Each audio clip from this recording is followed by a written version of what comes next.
So get the data, get its covariance matrix, sample covariance, compute the first eigenvalue and the corresponding eigenvector. The direction corresponding to it will be the direction we are looking for. That's all, as simple as that, right? Now project onto that vector, that's what is the project onto that vector, that's what is my value, right? So in other words, this is intuitively what you are doing. Suppose you have your data like this, say I am just drawing a very nice situation. So there are samples like this, say. Now when you compute the sample covariance and its eigenvalue, what will happen is, you can go home and verify. This will be the first eigenvector, a unit vector corresponding to this direction. That will be, the first eigenvector, and this will be the second eigenvector. Okay. Now, if you want to solve this problem of one dimensions, if you want to project, these points into one dimensional, what will you do? You will simply take this direction and project all the points. That means what? You will take these values as the values of my, so you will turn your axis, make this as the axis and compute these projections, and that will give me the new values of my data points. That's the new representation. So these points are my representation, new one dimensional. These are definitely one dimensional, right? Why is it one dimensional? Because I turned my axis. This is my new axis now, right? Okay. So that's what happens when you multiply by V1 transpose, right? V1 transpose simply does projections, right? Okay. So this is the meaning, right? Now the general result in linear algebra is, I have only shown the case where r equal to 1. The linear algebra result says that if you have to build a matrix with r dimensions, n by r instead of n by 1, then simply you have to take the first r eigenvectors, that's all. Okay. So get the top few eigenvectors. If it is 10, get the top 10 eigenvalues and corresponding eigenvectors, and they will form your matrix A, and do projections onto them. As simple as that. Okay. So because of this reason, it is called principal component analysis. So these are like your principal components got from eigenvectors, and so this entire algorithm is called as principal component analysis, PCA. Okay. So if you even forget about the derivation, what does PCA simply do? You have to get the data, then get the sample covariance, get the first R eigenvalues and corresponding eigenvectors. Those eigenvectors you keep in a matrix, and that gives you the matrix for projection. Right? That gives you the matrix for multiplying, compressing. Right? Is that clear? So this is called the principal component analysis algorithm. Yeah.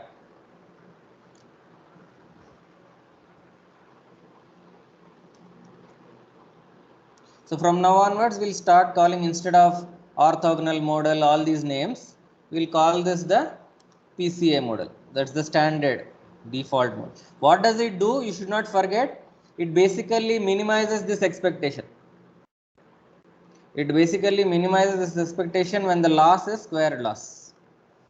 Right? So it's basically, given squared loss, it is the best, linear function of R dimensions if reconstruction in terms of squared error is your goal, right? So this minimizes the expected square loss in reconstructing data points in expectation, right?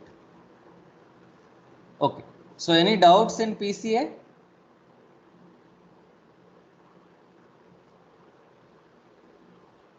Sir, in our maths course, we also studied about truncated SVD. So, Yeah. So what this is the is difference between? okay. See, this is already truncated. See, we are only finding the first eigenvalue, right? See here, if you want to solve the PCA problem, suppose the dimensionality is 1. I don't need to find all eigenvalues, right? I just need to find one eigenvalue, only the top eigenvalue.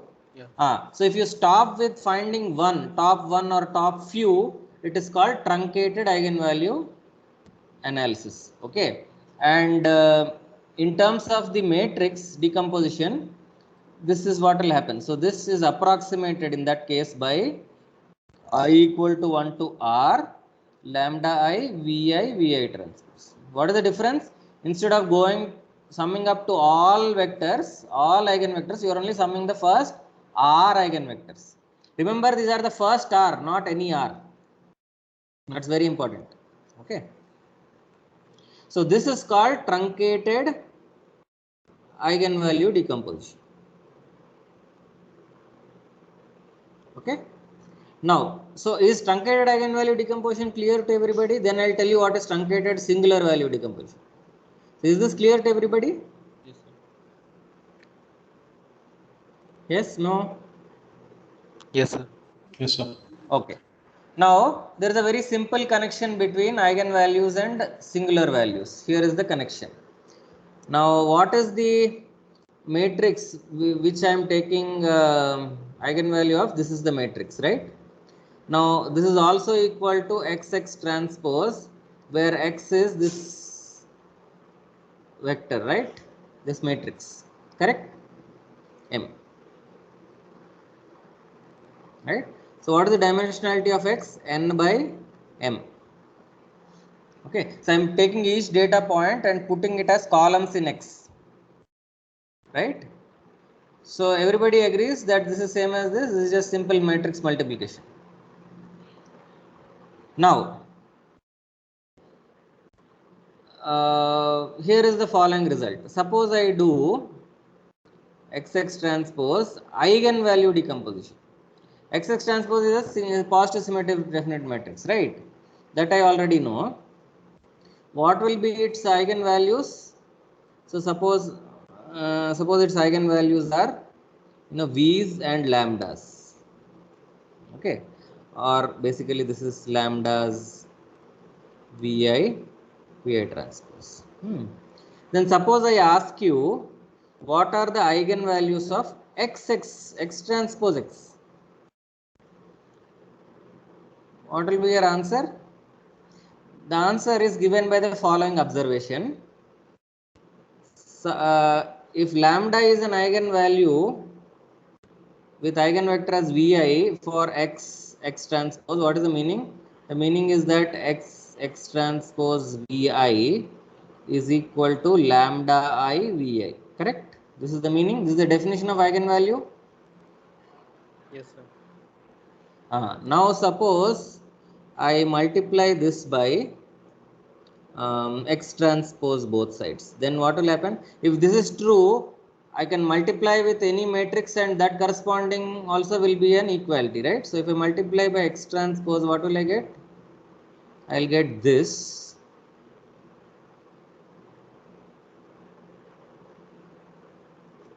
Correct?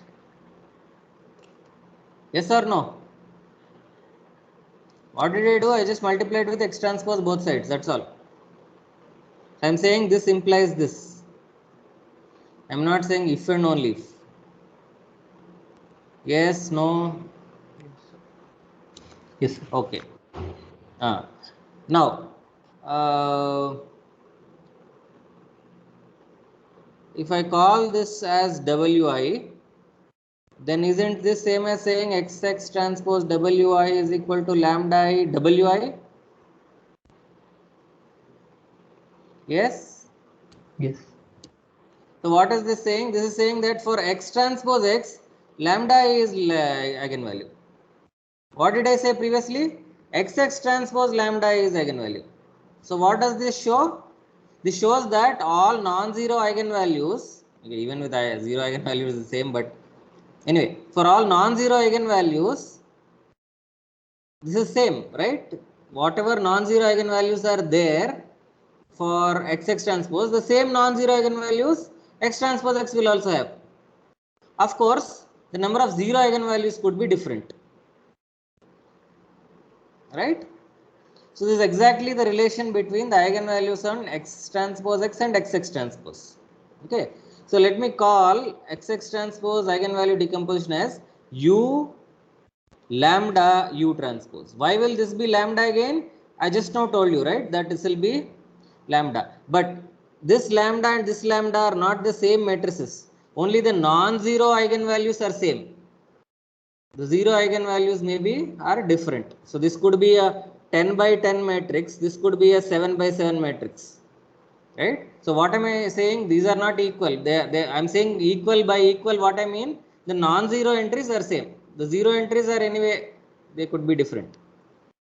If this is the case, then people call X is equal to which way? So this is say an M by N matrix. So this will be a N by M. So this will be M by M, and this will be N by N. So V lambda U transpose. This is called as the singular value decomposition. That's all. Okay. So since we are talking about covariance matrix eigenvalue decomposition, we are actually talking about eigenvalue decomposition of this, but that is same as singular value decomposition of what? The data matrix X. So PCA is same as eigenvalue decomposition of covariance, which is same as the singular value decomposition of the this thing. By the way, this is root of, that's the definition, root of,